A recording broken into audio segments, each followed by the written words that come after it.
Hello, listener. The fact you hear this means you're alive.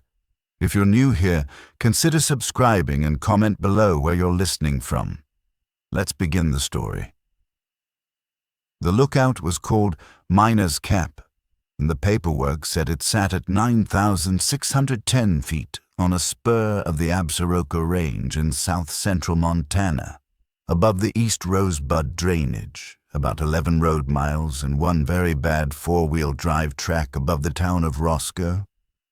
I bought it on a Tuesday in early September for less money than I expected, from a Forest Service auction that the previous owner's daughter said had been contested for 2 years by 3 cousins who didn't want the responsibility.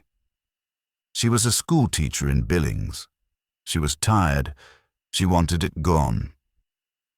I paid, signed, drove up, and on my first evening the shortwave receiver I had brought as an afterthought caught a woman counting numbers in Spanish, slow and even, over a station I could not find on any registry. I did not think much of it.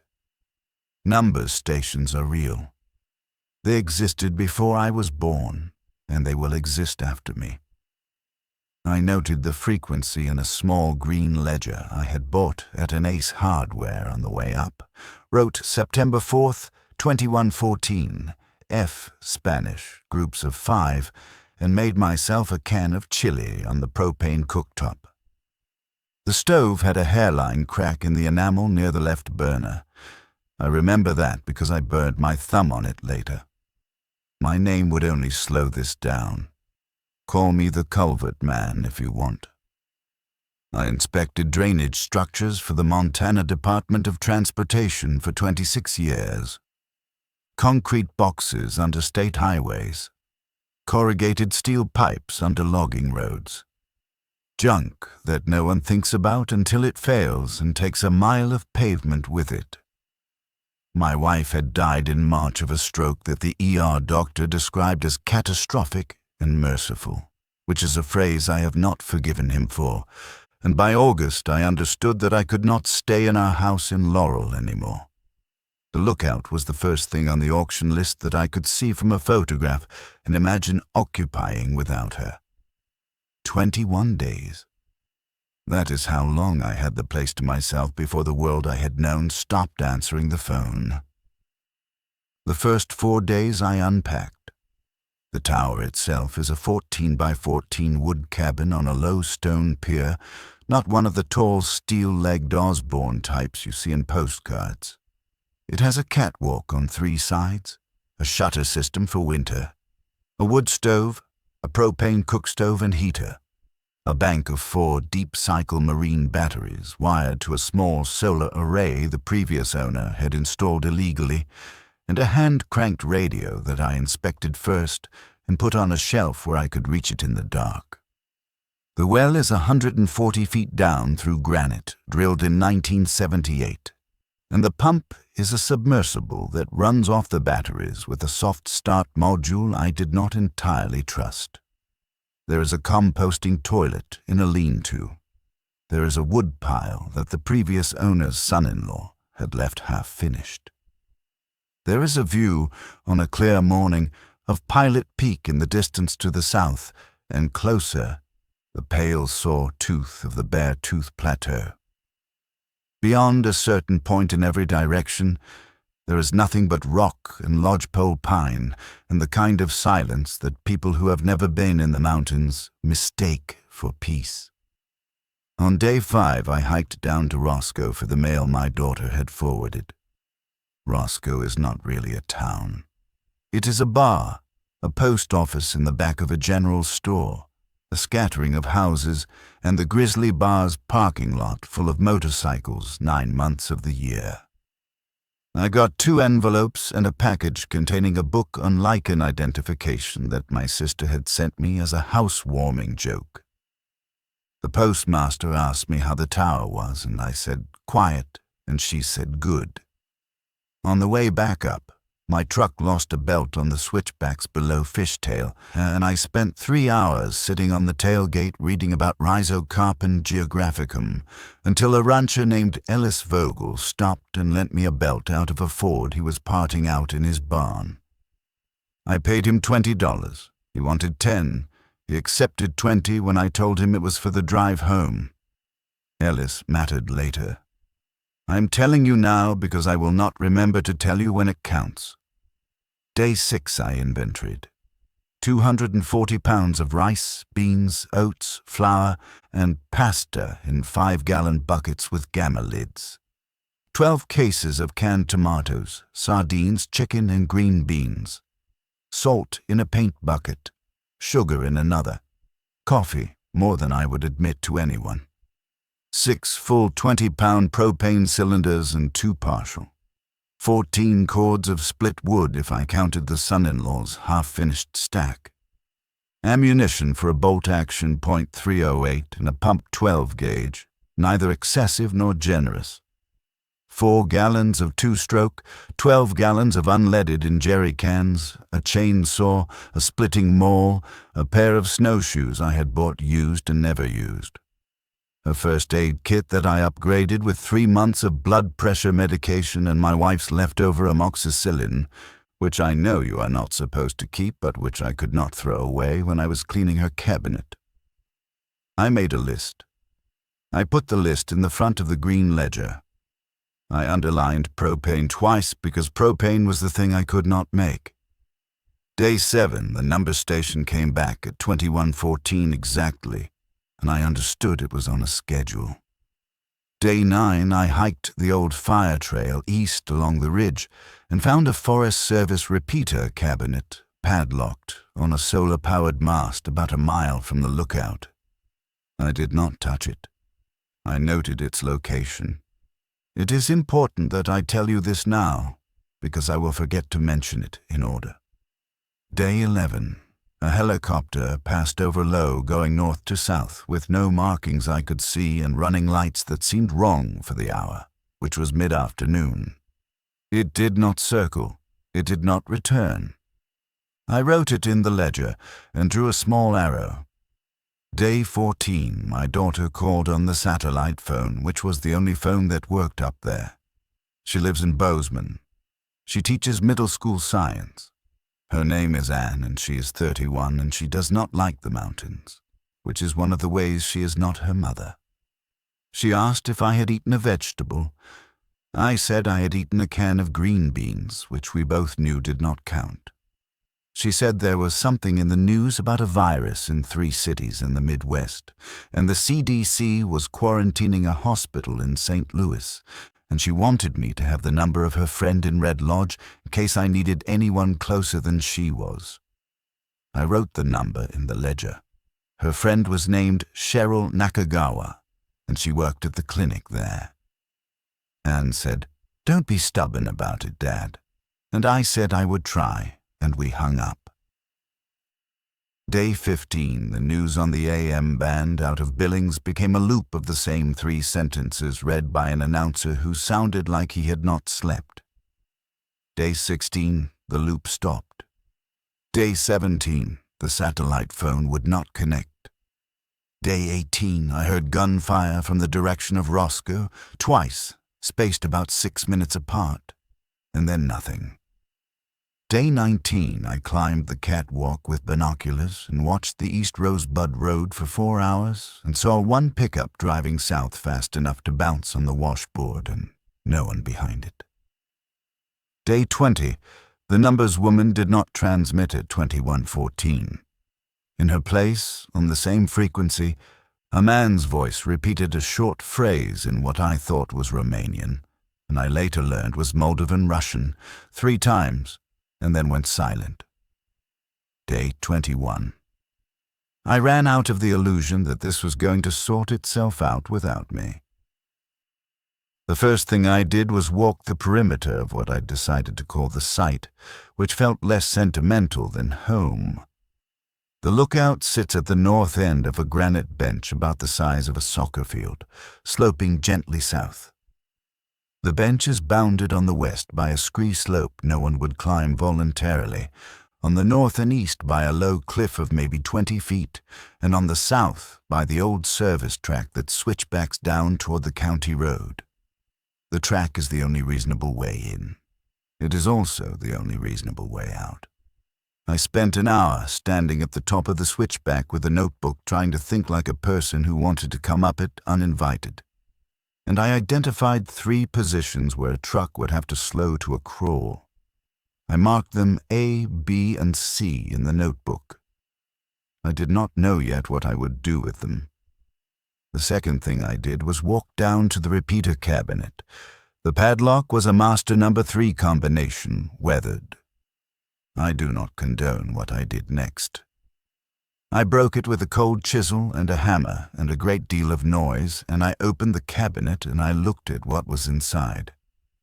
It was a Motorola VHF repeater in reasonable condition, a battery bank, a small charge controller, and, taped to the inside of the door in a plastic sleeve, a laminated sheet with frequencies and call signs for the Custer-Gallatin National Forest fire net, plus a handwritten note in ballpoint pen that said, "If you are reading this and things are bad, monitor 155.160-R." I copied the frequency into the ledger. I closed the cabinet and wired the hasp with a piece of number 9 baling wire I had in my pocket because I could not restore the lock and I did not want animals in the electronics. On the walk back, I saw a young woman on the trail below the lookout, standing perfectly still, looking up at me. She was maybe 25, short. Dark hair cut like she had done it herself with kitchen scissors, a green day pack, a rifle slung muzzle down in a way that told me she had been trained by someone patient. She was about 80 yards down slope on the switchback, and she had seen me before I had seen her, which I did not like. I stopped. I raised my hands slowly to show they were empty, and I said, loud enough to carry, "This is private property." She said, "I know. Are you Mr. Vogel's neighbor?" The name caught me off balance. I said, "Ellis Vogel." She said, "He sent me. He said if things went sideways to walk up here and ask for the man who overpaid him for a fan belt." I stood there on the switchback with my hands still up, and I felt something in my chest that I had not felt since March, which was the feeling of being seen by another human being who wanted a specific thing from me. I said, "Come up slow.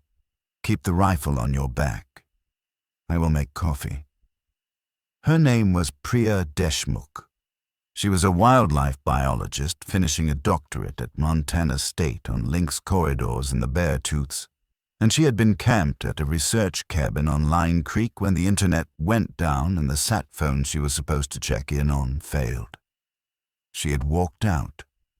She had reached Ellis's ranch on the morning of what was, by her count, day 22, and Ellis, who was 71 and had a bad hip and a wife with early Parkinson's, had told her that he could shelter her for one night, but not longer because he did not have enough food to last his own household through winter with an extra mouth. He had given her a topographic map with an X on miner's cap and my name written next to it and said he'll take you if he has any decency, which, when she said it, made me laugh for the first time in a month. I gave her the west corner of the cabin behind a blanket on a line, and I told her the rules, which I made up as I said them. No transmissions from inside the site without both of us agreeing. No light after dark on the catwalk without shutters.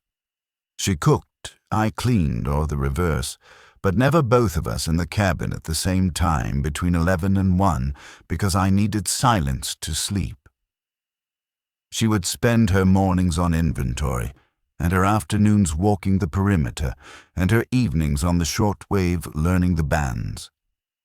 She agreed to all of it before I finished. Then she said, "I have 3 months of my own food cached at the research cabin. I want to go back for it. I need help carrying." The research cabin was 6 miles east along the ridge. I said we would think about it. I said we needed a week to trust each other first. She accepted this in a way that told me she had already accepted worse from other people. That first night we sat on opposite sides of the wood stove and did not talk much. She read my lichen book. I wrote in the ledger. Around 2114 the shortwave came alive and the Moldovan man was there again, saying his phrase, and Priya looked up and said, "That's a call sign and a bearing." I said, "How do you know?" She said, "My grandfather ran a marine radio in Mumbai for the Port Authority. He made me learn." I asked her what the bearing was. She said, "If it's the format I think it is, it's a compass heading in mils, not degrees. It works out to about east-northeast, but I need the origin to know from where." I wrote that in the ledger too. The next morning, Ellis Vogel came up the switchback on foot with a rifle across his back and a small canvas sack in his hand. He was breathing hard, and he did not look well. He handed me the sack, which contained 6 eggs wrapped in newspaper and a jar of his wife's blackberry preserves. He said, "I owed you." I said he did not. He said, "She got up here, all right?" I nodded. He looked at the cabin and at the wood pile and at the switchback stretching down below us, and he said, "There is a man came up the East Rosebud yesterday in a black Suburban with 2 others. He asked at the store where the lookout was. Nobody told him. But somebody will. I asked him what the man looked like. He said, late 40s, clean shave, blue coat, spoke English like he grew up here, but not like he stayed. He said he had a pistol on his hip in a way that made me think he was used to it being there. Not a rancher's holster. I asked if he had said what he wanted. Ellis said he asked whether the tower was manned. Just that, whether it was manned. We stood on the granite bench in the morning sun, and I thought about the 3 positions I had marked A, B, and C, and I thought about the 20 feet of cliff on the north and east, and I thought about the well and the propane and the batteries and the woman inside my cabin who was probably listening to us through the door. I said, "Ellis, thank you." He said, "I did not do this for you." He looked at the sack in my hand and said, "My wife likes the girl. She stayed a night. She was polite. That's why I sent her up." He turned and started back down the switchback. I called after him. I said, "Do you have a radio?" He said, "CB in the truck, nothing else." I said, "Tune to 155.160 tonight at 9. If you hear me, key twice. If you don't, that's fine." He raised a hand without turning and kept walking. That afternoon, Priya and I moved. We moved rocks. We moved deadfall from the lodge poles on the scree side of the bench. We moved the 2 jerry cans of unleaded to a cache I dug behind the composting toilet, because if a fire started inside the cabin, I wanted the fuel outside it. We moved the batteries away from the south-facing window and built a plywood shield around them. We moved a length of chain across the switchback at point A, about 100 yards below the lookout, and I hung a bell on it, a real bell, a brass cowbell I had bought on a whim in Red Lodge for no reason I could remember. We moved my thinking. That was the biggest move. Priya was better at some of this than I was.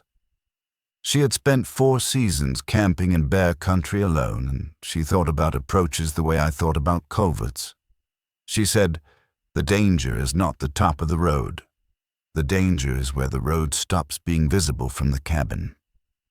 She was right. From the catwalk you could see about the top 200 yards of the switchback, and everything below that was screened by a stand of subalpine fir that curled around the bench. Anyone who wanted to see us before we saw them would come up through that stand. She proposed we walk it and find the natural choke points. We did. We found 2. She proposed we cache water and a small packet each in case one of us was ever caught below the tree line and had to hide out. We did.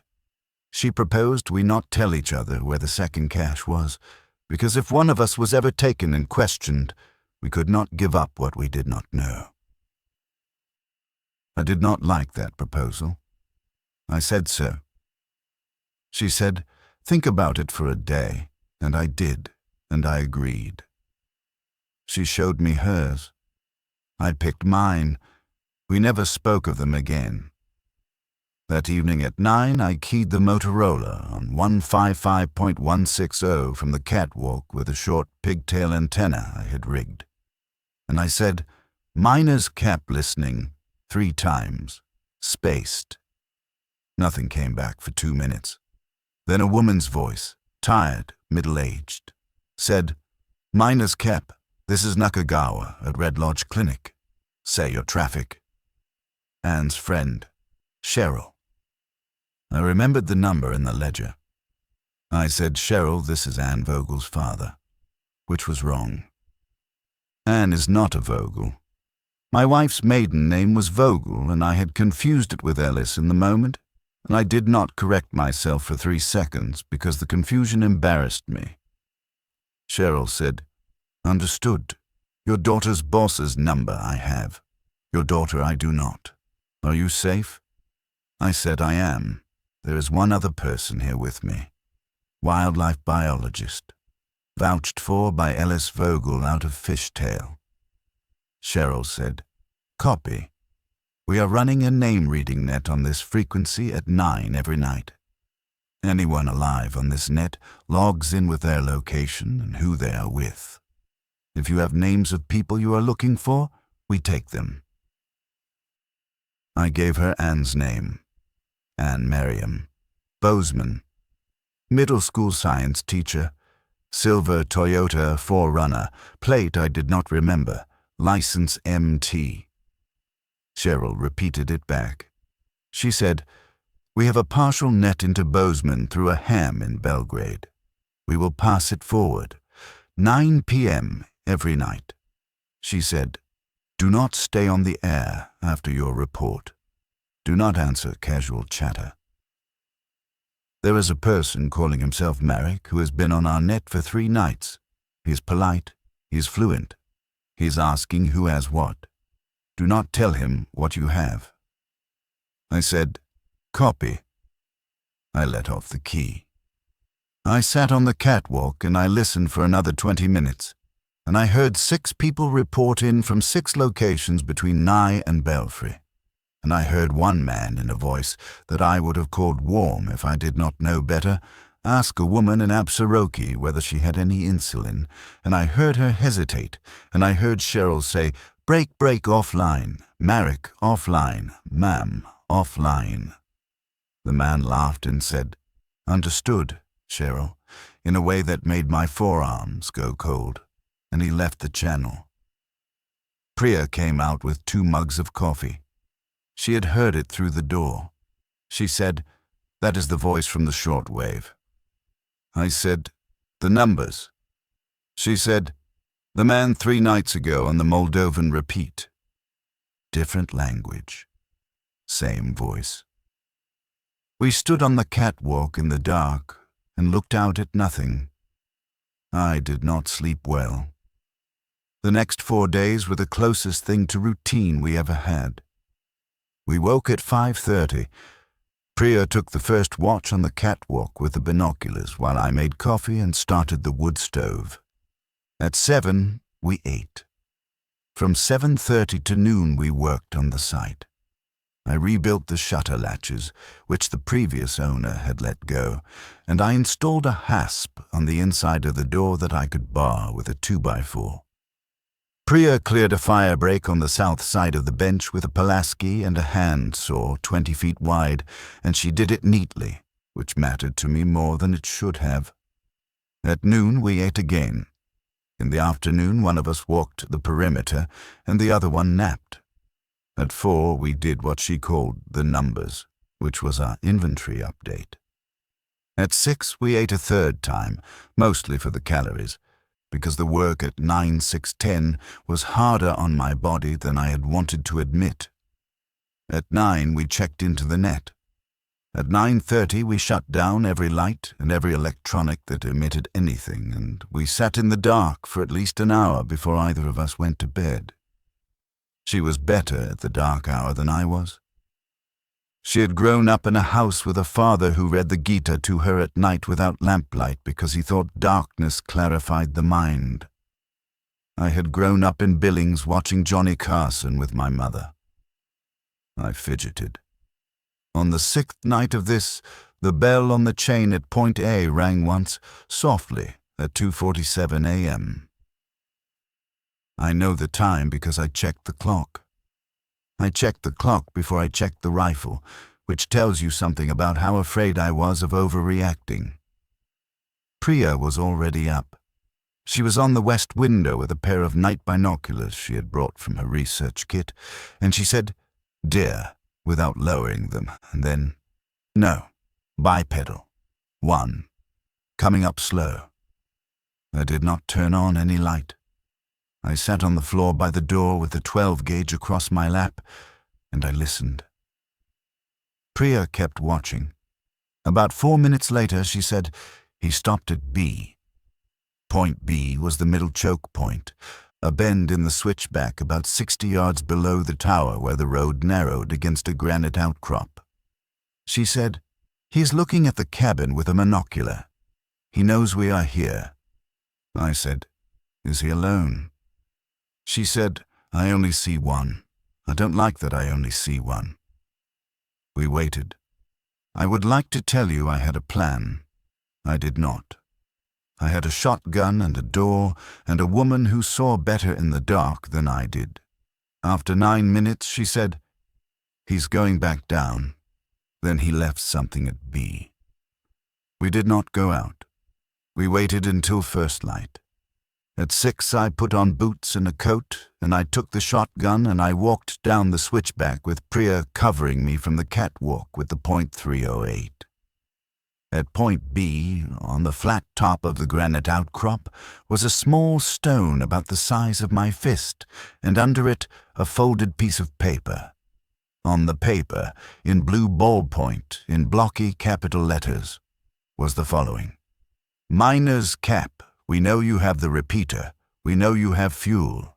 We are not unreasonable. 1/4 of what you have, monthly, left at this rock. We will not come up. If you refuse, we will decide otherwise. M." I read it twice. I folded it. I walked back up to the tower. I gave it to Priya. She read it. She said, "He wants us to know he knows." I said, "He wants us to know he is patient." She said, "Those are different things. Both are true." We spent that morning on the catwalk, not doing very much. I remember she cried a little at one point, without noise, and she wiped her face on her sleeve and said, "It wasn't going to stay like this, was it?" Meaning the last few days. And I said, "No, but we made it last longer than most people got," which was maybe the truest thing I said the whole first month. That afternoon we made 3 decisions. The first was that we would not pay, not because I was brave, because paying meant admitting the tally he had guessed at was correct, and it meant that next month he would ask for more, and the month after that he would ask for everything. Priya said, "And if we pay once, we teach him that pressure works, and then he tells his friends." I said, "And he has friends." She said, "He has friends." The second was that we would go get her cash from Line Creek. Not because we needed it that week, but because we needed to know the trail, and we needed to know we could still move. If we became prisoners of the bench, we had already lost. We would go the following morning. 2 days out, 1 night at the research cabin, 2 days back. We would carry the shortwave in a small pack and check into the net at 9 each night from wherever we were, so Cheryl and Ellis and whoever else was listening knew we were alive. The third was harder. Priya said we needed to prepare the switchback so that if Marek's people came up it in force, they would pay a price they had not budgeted for. She did not mean traps. She meant preparation. She meant that the road, if seen with the right eyes, was already a weapon. The 3 choke points I had marked on my first day were natural funnels. At A, the road pinched between a boulder and a drop-off. At B, the outcrop I have already described. At C, closest to the top, the road bent almost double around a stand of dead fir that a beetle kill had left standing like broken teeth.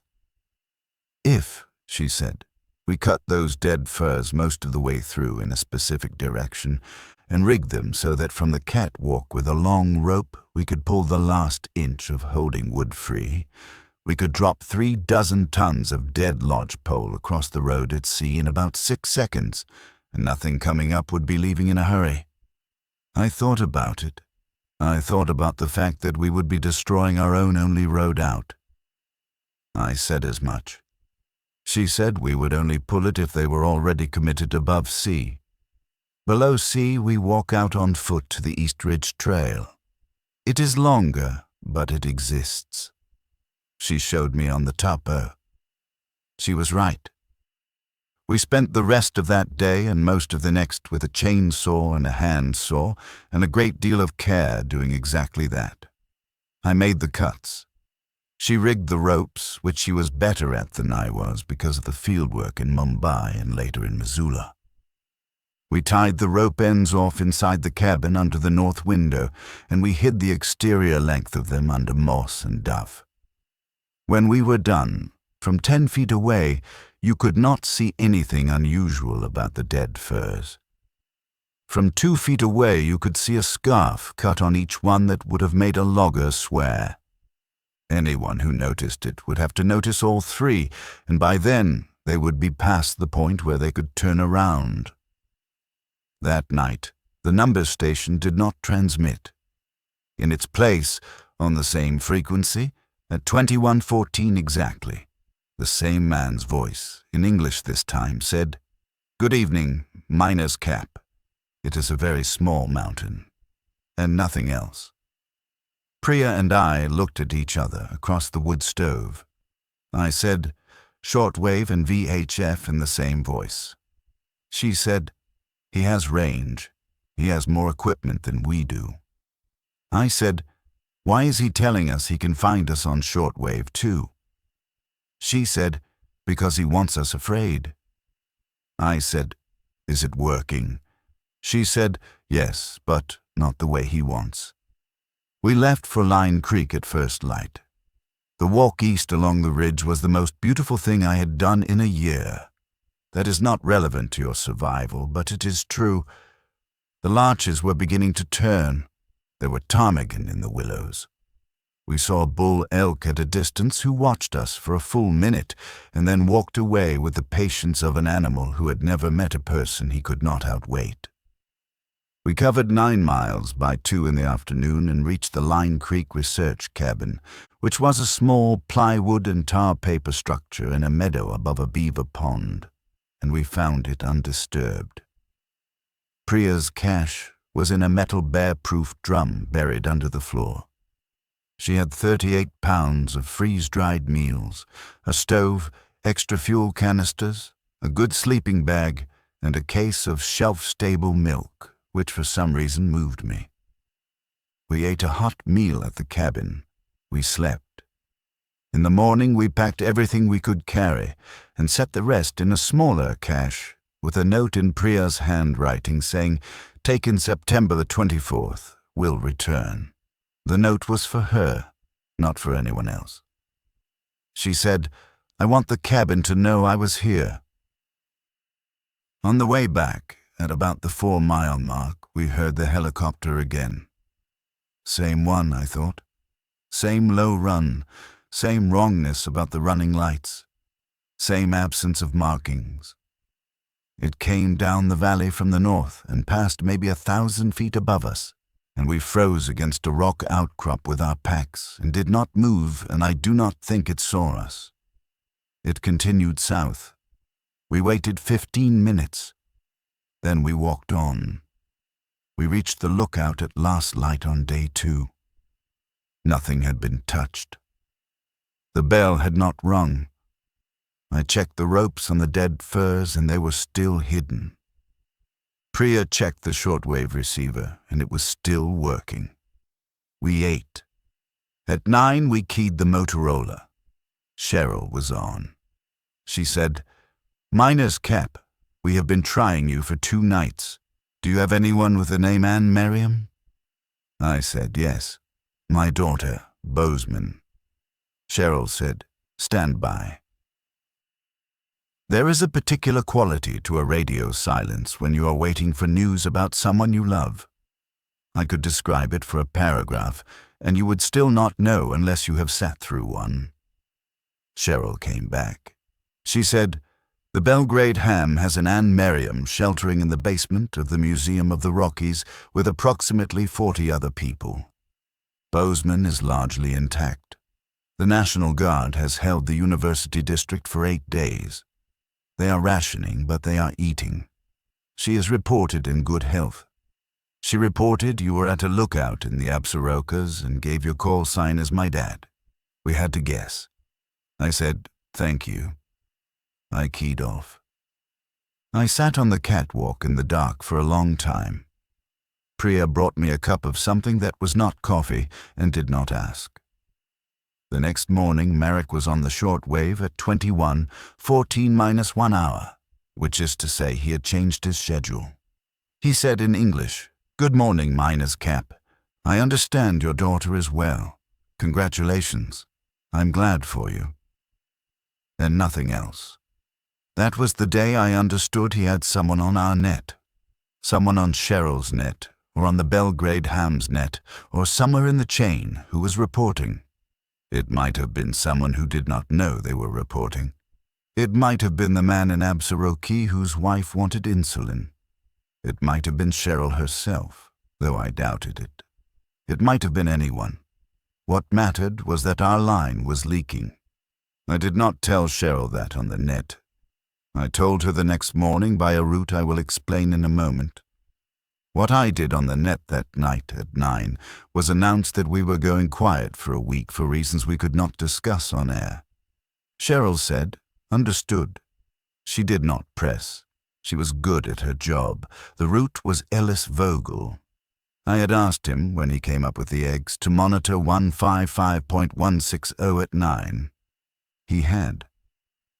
He had not keyed in because his CB in the truck was too weak to reach us from Fishtail, but he had listened, and he had heard my report, and he had heard Cheryl, and he had heard Marek.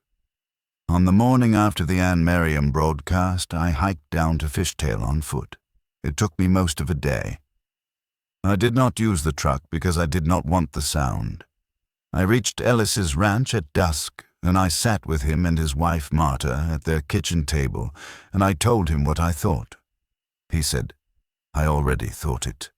He said, "There is a fellow named Rex Berglund out of Nye who has been on the net for 2 weeks. He is a talker. He tells people what he has. I have known Rex 20 years. He is not a bad man. He is a lonely one. If your Marek is fishing, he is fishing with Rex." I said, "I need you to do something for me." Alice waited. I said, "Tell Rex, next time you see him at the Grizzly, that you heard on the net that the lookout was abandoned, that the man at Miner's Cap left and went to Bozeman to find his daughter, that the cabin is empty and unlocked." Ellis looked at me for a while. He said, "You are laying a trap." I said, "I'm not laying anything yet. I'm putting bait in a place where a hungry animal will smell it. If he comes for the empty cabin, I will know he is real. If he doesn't, I will know he is not what I thought." Marta from the sink said, "And if he comes for it and you are actually there?" I said, "I will not be there. Priya will be. We have already talked about it. She is a better shot than I am, and she is younger, and she can move on the switchback in the dark better than I can. I will be at point C with the ropes." Ellis said, I do not like this. Marta said, I do not either. I said, neither do I, but he already knows where we are, and he already knows what we have, and he is going to come with or without our permission. I would like him to come on a day of my choosing. Ellis said he would talk to Rex on Sunday at the Grizzly. It was Friday. I hiked back to Miner's Cap on Saturday. I told Priya. She listened all the way through without interrupting, and then she said, I have 2 objections. I said, go. She said first, if he comes at night, my night vision is good, but not that good. Second, if he comes with more than 3, we lose either way. The ropes only work once, and they don't sort friend from enemy. I said, the ropes are only for people committed above point C. She said, and if he sends 1 man up first to scout, and the scout is above C when the main body is below, do we drop the trees on the scout or wait for the main body? I said, we wait. If the scout gets to the cabin, we deal with the scout inside. If the scout retreats and reports empty, we hold. She said, if the scout gets to the cabin, I deal with the scout inside. You are at C. Say it. I said, you deal with the scout inside. She said, good. Second, if he doesn't come at all, we have used our best trick on nothing. I said, if he doesn't come at all, we still have the trick because we have not sprung it. She thought about that. She said, fine. Sunday night at 9 we did not check into the net. Monday night we did not either. Tuesday night we did not. This was our advertised silence. Cheryl did not push. On Wednesday at 3:12 a.m., the bell on the chain at point A rang 3 times in quick succession, and then a 4th, softer, as though someone had grabbed it to stop it and been a fraction too late. Priya was already on the west window.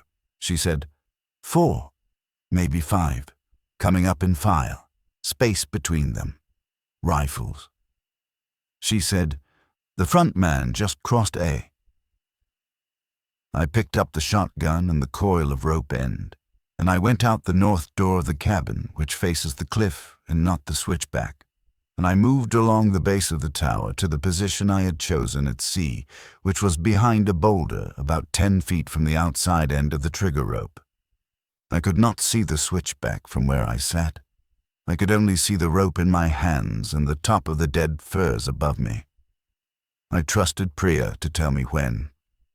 The radio on my belt was set to a family radio service channel we had picked at random and never mentioned on any net.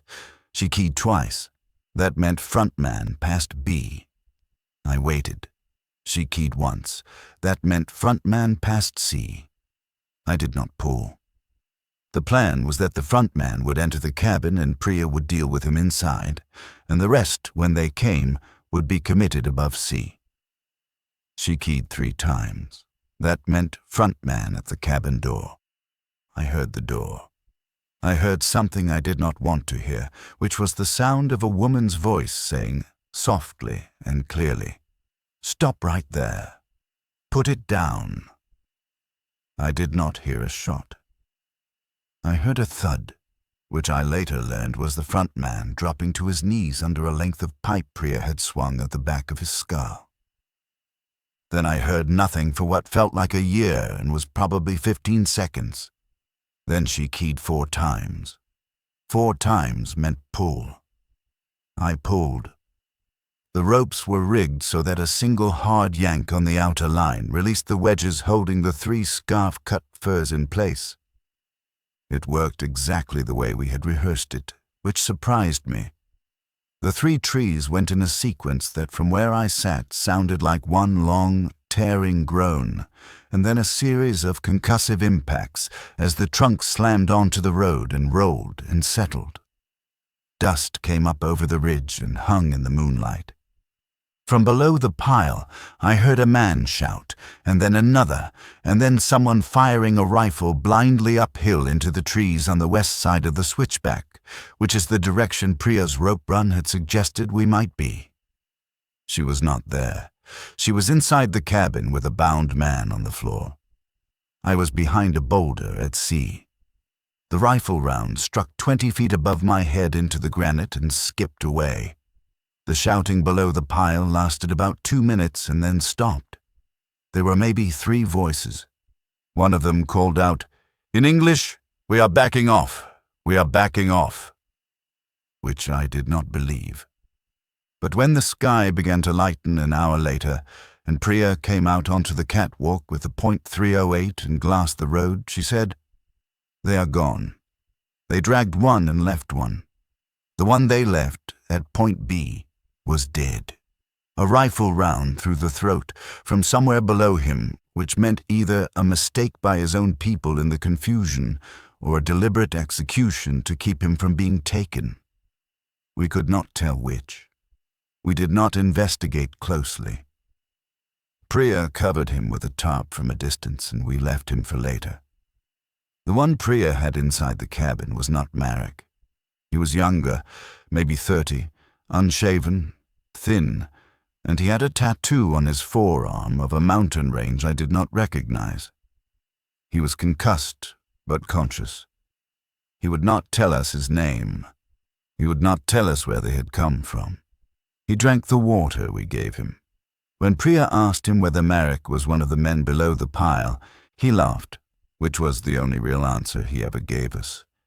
He said, "Marek does not come to the door. We did not know what to do with him. That is honest." Priya wanted to hand him to Cheryl's network. I wanted to walk him down the East Ridge Trail to Ellis, who would not take him. In the end, we did neither.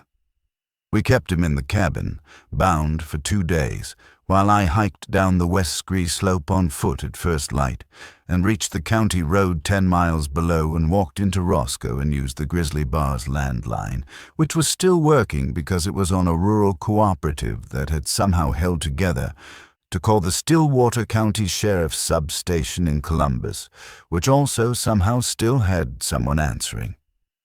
A deputy named Cortez drove up as far as the truck could get, which was to the base of our switchback below the pile of dead furs, and Priya and I walked our prisoner down to him by an alternate route on foot, and Cortez took him in a cage in the back of a Bronco and drove back down. Cortez said the state was trying to hold a corridor from Columbus to Billings, and they had room for men like ours in a facility they were not calling a jail. He said, "Did he give a name?" I said, "No." He said, "Did he give a group?" I said, "He laughed when we asked." Cortez said, "That means he thinks he is coming back. Keep watching."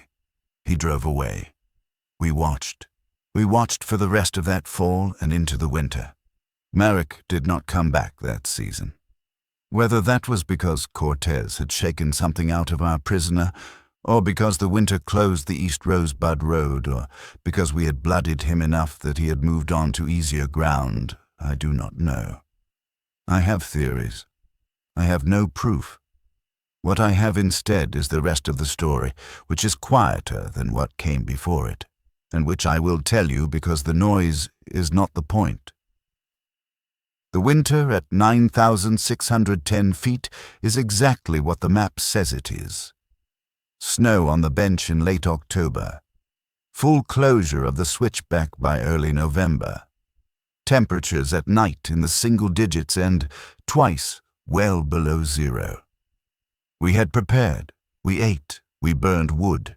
We drew water from the well in short pump cycles that Priya learned to time to the solar charge. The propane held barely because I had gambled correctly on it. The batteries lost a cell in February, and I rebuilt the bank from 3, which required calculations I had not done in 20 years, and which Priya double-checked with the patience she reserved for things she thought I might get wrong out of pride. She was correct to check. I had missed a factor. She caught it. We checked into Cheryl's net every night. Cheryl was there most nights. When she was not, a man named Douglas out of Belfry filled in, and he was competent but not warm. Cheryl was warm. The net grew. By January, there were 17 check-ins on a good night. By March, there were 22. Anne came on twice from the museum in Bozeman, patched through by the Belgrade ham. Her voice was a voice I had not heard on a radio before, and it took me 2 full seconds each time to recognize it. She said she was safe. She said the National Guard was still holding.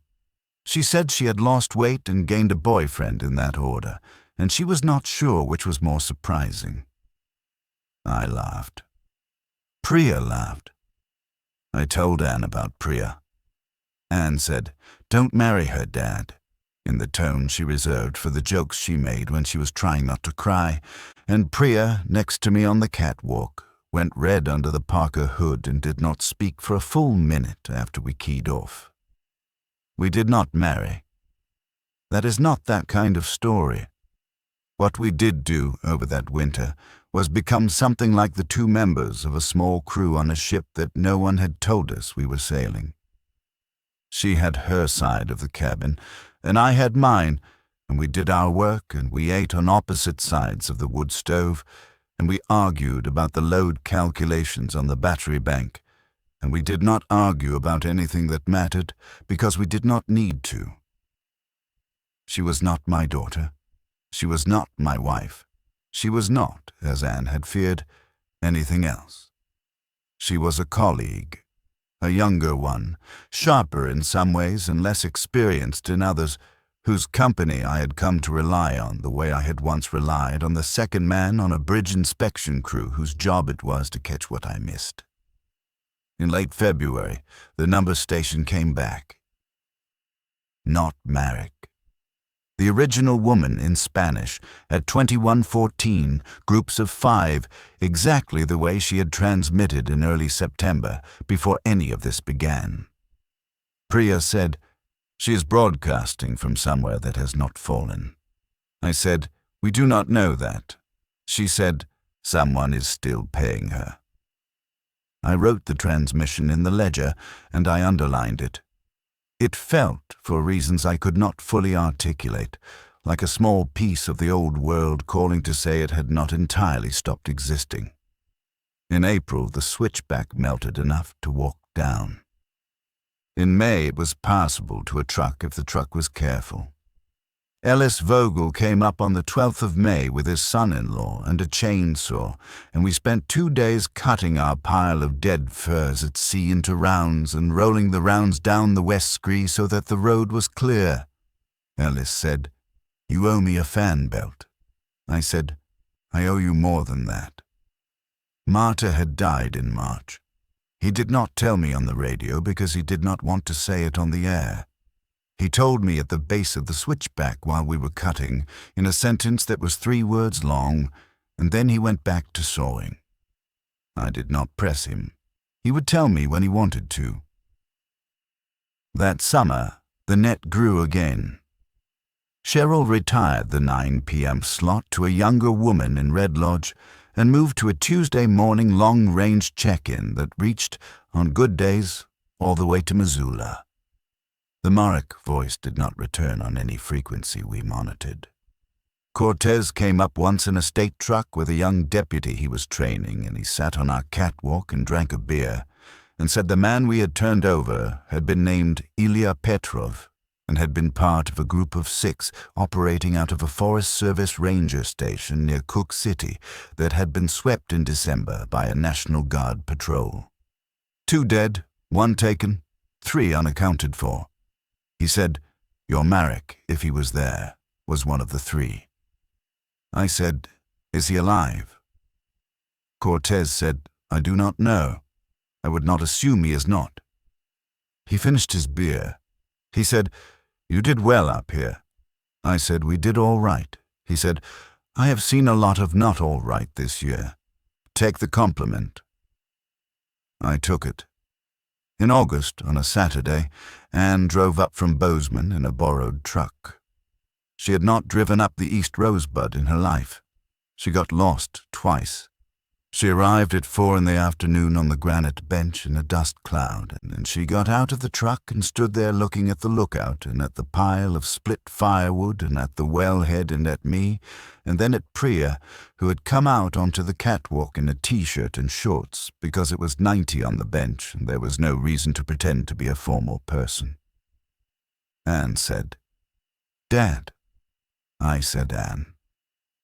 Priya said nothing and went inside to make coffee for the three of us, because that is what she thought polite people did in that situation. And later, when I asked her about it, she said, "I did not want to be part of that first look. It was not mine to be part of." Which was the sort of thing she said that made me understand why I was fond of her. Anne stayed 3 days.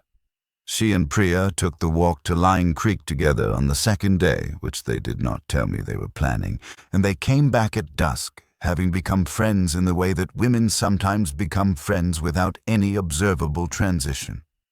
Anne told me on the last morning, on the catwalk while Priya was drawing water, that the boyfriend from the museum was named Thomas, and he was a paleontologist, and he made her happy, and she wanted us to meet him when the roads were better. I said we would. She said, "Dad, you look old." I said, "I am old." She said, "No, I mean you look old in a way that means you are not going to be around forever, and I want you to think about coming to Bozeman." I said, "I have thought about it." She said, "And?" I said, "I am not ready to leave the tower. I don't know when I will be, but I have thought about it." She hugged me. She drove down the switchback in the borrowed truck. I did not cry until she was out of sight. Priya finished her dissertation that winter on the shortwave, tapping revisions on a small solar laptop and mailing chapters on a thumb drive with Ellis's grandson when he drove down to Billings on supply runs. She defended it in April by satellite phone with 2 committee members in Bozeman and 1 in Missoula who patched in on the Hamnet. She got her degree. There was no ceremony. She wrote Dr. Deshmukh on the inside flap of my ledger with a felt pen as a joke, and I have not erased it. In June of that year, she left. Not for good.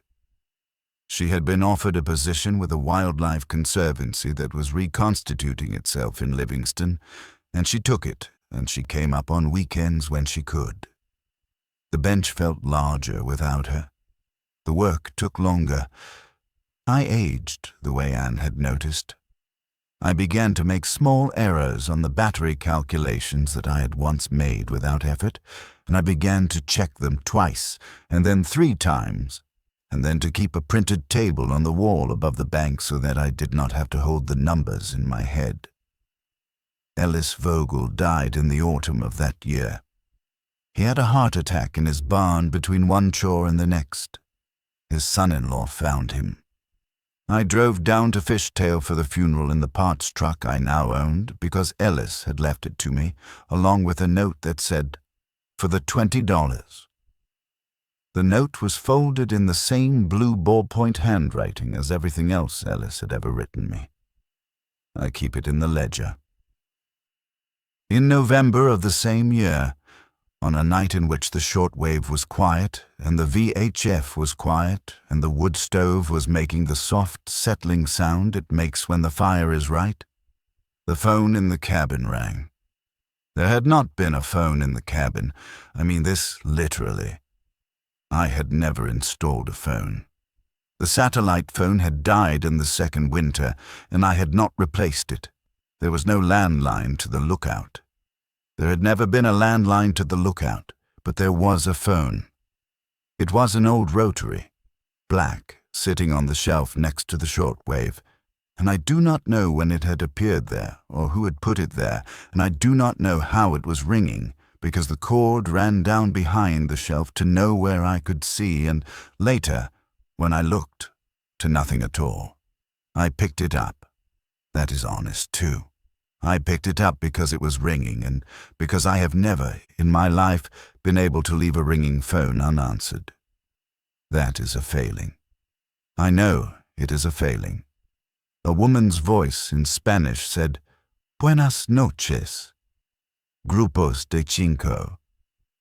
And then she read, slowly and evenly, 10 groups of 5 numbers, and then she said, "Hasta mañana," and hung up.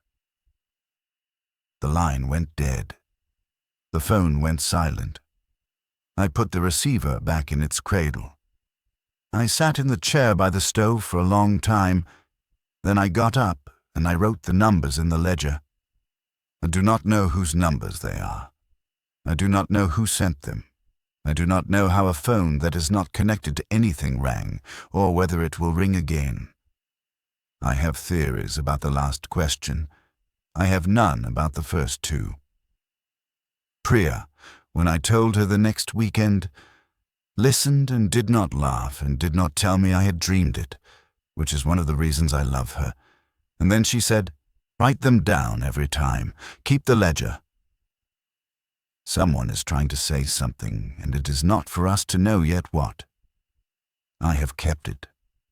There is not much more to tell. The world outside the bench did not end the way people were saying it would in the first winter. It did not get better either. It settled into something in between, something that Cortez, when he came up in the last spring I have to tell you about, called the new normal, which is not normal, and which is not new anymore. The National Guard corridor from Columbus to Billings became a road you could drive if you had gas and paperwork. Bozeman held, Missoula held, Red Lodge held, barely. Roscoe held because Roscoe has held everything ever asked of it for a century. The Grizzly Bar reopened on weekends. The Forest Service, in a form none of us recognized but which was still called the Forest Service, sent a young ranger up the switchback in October to inspect the repeater cabinet I had broken open 2 years earlier, and she looked at the baling wire and at my rewiring of the hasp and at the note I had left in the sleeve behind the original that said "Maintained by the tenant of Miner's Cap, 155.160, monitored nightly at 2100, and she said, "Keep doing what you're doing." She said her name was Ranger Owens. She was 26. She reminded me a little of Priya at that age, which is a thing I could not have said to Priya. The bench is quieter now than it was in the first year. I have a routine. I check the batteries at 7. I check the well at 8. I check the wood stove and the propane at 9. I check the switchback with binoculars at 11 and at 4. I check into Cheryl's old net, run now by the younger woman in Red Lodge whose name is Meg, at 9 p.m.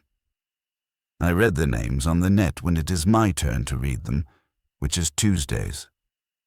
I read them slowly and evenly, in groups of 5, because that is how the numbers woman on the shortwave taught me to read them without letting my voice catch. Anne calls on the sat phone I finally replaced from Bozeman on Sunday mornings. Priya comes up when she can, and less often as her work in Livingston expands, and I do not ask her to come more, because her work matters, and because I have learned that the people you love are more themselves when you let them be where they are. The rotary phone on the shelf has rung 3 times in 3 years. Each time on a night in November. Each time the woman in Spanish. Each time 10 groups of 5, at a pace I have learned to write down without looking at my hand. I do not know whether they are addressed to me. I do not know whether anyone else is receiving them. I have not mentioned them on any net. I have written them in order in the back of the green ledger, and I have not decoded them because I would not know how, and because a part of me suspects that decoding is not what they are for. There is a rock at point B on the switchback that I check every morning on the way to the composting toilet. There has been nothing under it since the note Merrick left in the first fall. I check it anyway. I check it because a piece of stewardship is looking, every day, in the same place, for the thing you hope is not there. Last week there was a footprint at the base of the switchback that I could not account for. Not a boot I know, not Priya's, not Ellis's grandson's, not Ranger Owen's. Small, fresh, alone. It did not come up. It did not go anywhere I could follow. I photographed it with the small digital camera Anne had sent me, and I mailed the card down with the grocery run, and I have not yet heard back what she thinks. I keep the ledger open on the table by the shortwave. There is a page for the day I bought the place, and a page for the day Priya arrived, and a page for the night the ropes went, and a page for Ellis, and a page for Marta, and a page for each of Anne's Sunday calls. There is a page for the numbers, in Spanish, that I do not understand. There is a page for the footprint. There is a page at the very back that is blank, and that I have not written on, and that I keep blank on purpose. I do not know who this recording will reach, or whether it will. I do not know whether the phone will ring again this November, and I do not know what I will write in the ledger if it does. I know that the batteries are at 72%. I know that there are 2 full propane cylinders left, and 1 partial. I know that Priya is coming up on Saturday with a colleague from Livingston who is interested in the lynx track we saw on the North Cliff. I know that Anne will call on Sunday. I know that Meg is on the net tonight at 9 and that it is my turn to read the names. The system survived another day. That is the only sentence I am willing to end on. Not because it is the truest thing I could say, but because it is the thing I know how to say correctly.